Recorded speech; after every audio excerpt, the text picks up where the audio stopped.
What's going on, everybody? Today we're going to be talking about the ultimate intake filter for the Audi 2.9T, 3.0T, and 4.0T engine. You got to check this thing out. I'm just going to show it to you right away. This right here is the new direct replacement filter for a lot of different vehicles for Audi. This is kind of their flagship new design that they have, that Audi has for a lot of their filter media. You'll see that this in particular has the nice APR badging at the top. The filter itself is a cotton gauze, much like you see with like Cayenne air filters. And this also is the same media across Audi, Bentley, Lamborghini, and Porsche. So this is very much they say it's ultimate because it is ultimate. Multiple engines, multiple vehicles that this fits on. I have a Audi SQ7. This will also work in the SQ8, the RSQ8, the Q8, and a lot of the RS series vehicles as well. So really neat to see. One of the flagship parts of this particular intake is it flows about 12% more than with the factory will.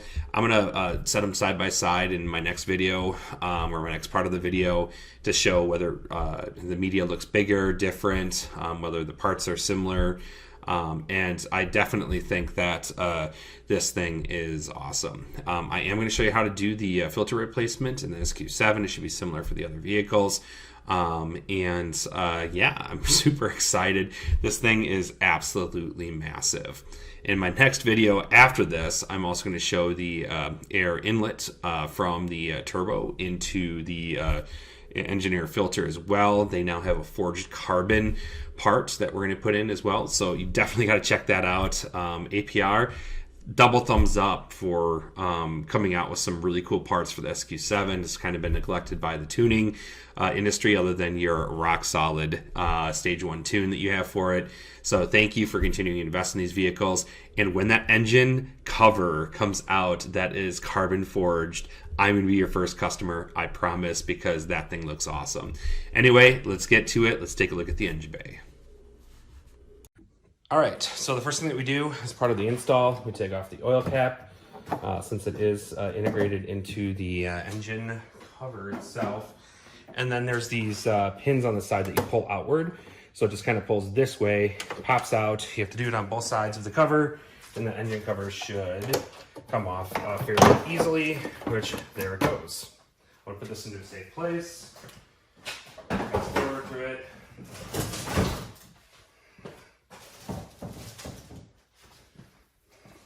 All right, so the next thing that it has me do is replace the oil cover again. You obviously don't want any contaminants or anything getting in there, so I replaced that in there. That is not a happy camper.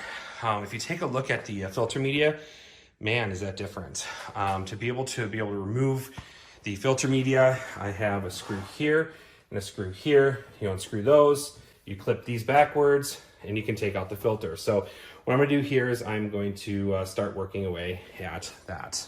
You'll see that this is a T25. That's gonna work perfectly for these. So here we go to unscrew.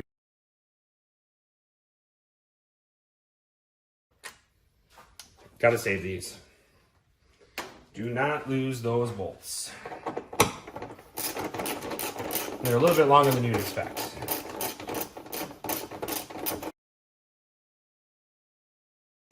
Pull this down, pull this up maybe, like that. Pull this up, and the intake should be able to come out kind of in that fashion.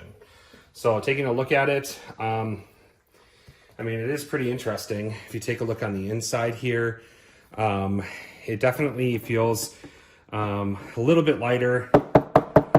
It's way flimsier plastic on the inside, which is interesting. There's a gasket here. And as you can tell, this car sucks some major air, which is pretty cool to see that there's a lot here. Yeah, it looks pretty cool. It looks pretty gnarly in there. So I'm probably gonna take a quick vacuum and vacuum the inside. Clearly we wanna make sure that this is nice and clean for the replacement. So quick review of the difference in the filters. You'll see that there's a cotton layer here on the outside of the factory one.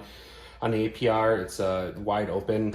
The other interesting part of each of these is I feel like the design here is pretty darn close. So you'll see that this design pattern matches the same height.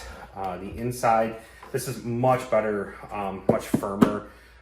Plastic is definitely going to be reusable, whereas this feels very cheap and light. The bottom you'll see is very much the same as well. Same holes, same alignment. This bows in a little bit more here as comparison to this doesn't. It's a lot more solid around the corners and edges. They do say that it flows 12% more.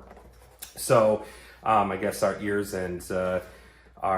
will be to the test. The butt dyno won't hear 12% or feel 12% flow difference.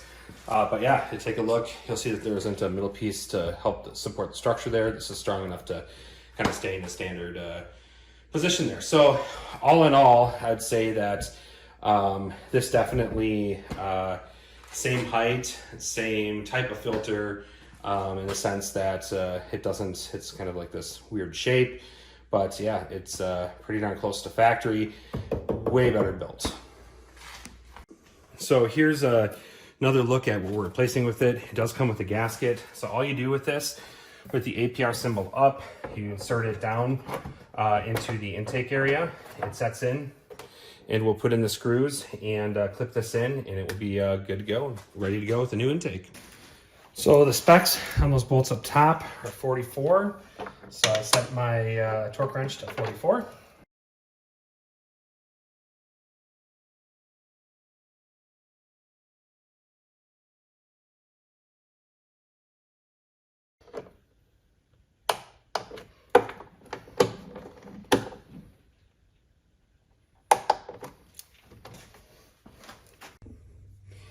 To install the engine cover, it's pretty easy. You kind of have to clip it into the back here. So there's a spot in the back here to clip it into,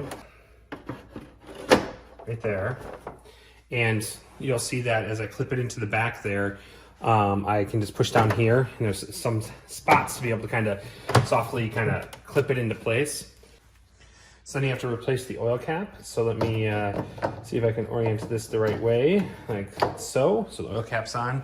And then there's these pins here that you have to push to clip in. So you push in, so kind of like inward on both sides. And the install's done.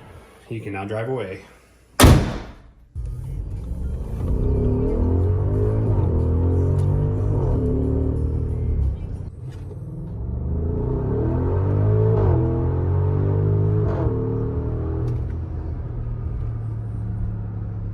Pretty good. So if this vehicle is anything like the SQ5, you're not going to hear the turbo spool sounds unless the engine's under load. And what I mean by that is not wide open throttle sport mode. We're talking about like going up a hill and the turbos have to spool a little bit to provide the torque to get up the hill. You'll hear it a little bit more then. But I'm going to flip the camera around and we're going to take a look at kind of a wide open throttle in dynamic mode. But overall, fun install. A few more engine noises, nothing super drastic, but still kind of fun. So here we go.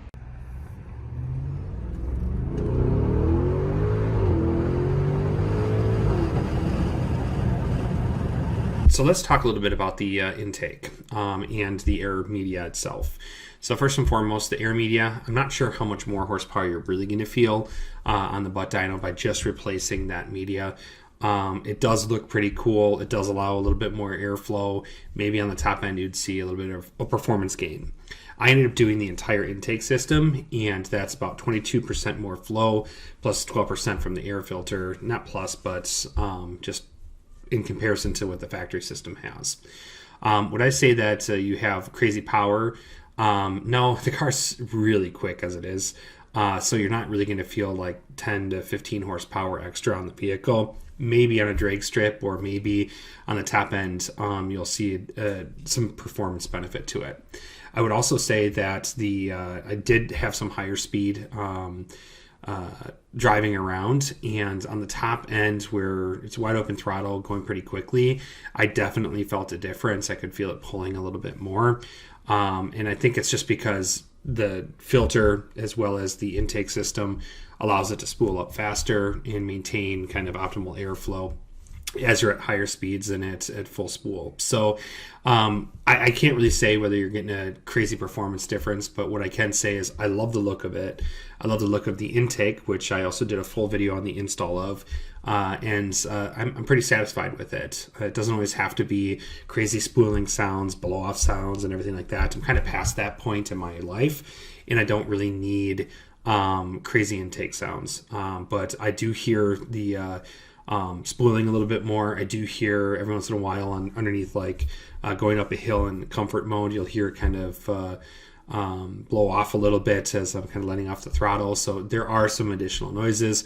Wide open throttle, you're just going to hear the sport exhaust that I have on the vehicle. So yes, I do have sport exhaust on the vehicle. That's why it's a little bit more raspy on startup and in between gears. So anyway, thanks again for watching. Feel free to subscribe down below. I'm trying to hit a goal of being able to have 2,000 hours of viewership, and I can start monetizing these videos, and it will kind of incentivize me to do more of these videos. All the videos you've seen up to this point are completely free, so I'm dedicating my time for free. I'm not getting paid anything for any of this. So subscribe, watch more videos, play the car playlist if you want. It'll really help my channel grow because I like doing this stuff and playing with cars. So thanks again for watching.